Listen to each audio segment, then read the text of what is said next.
Mga kamuta, mga kabakyard. Yan, dito tayo sa ating munting manukan, mga kamuta.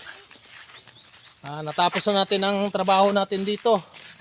Pakain ng baboy, pakain sa ating mga manok. Ayan.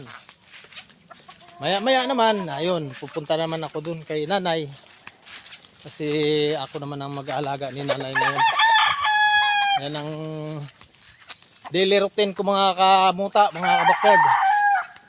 Katapos dito, doon naman kay nanay. Umaga at hapon, yun laging ginagawa. Dito tayo sa ating munting manukan, mga kamuta, mga kabakyard. What up? Salamat Lord. Thank you Lord. Maraming salamat sa araw na to. Ay buhay pa ako. Gising pa kami lahat. Maraming salamat Panginoon.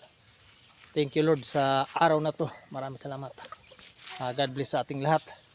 Lalo na sa aking pamilya. What up mga kabakyard yan. Thank you mga kabakyard, mga kamuta. Pupunta naman ako kay nanay, kay yun, ako naman ang mag-aalaga. What up? Salamat!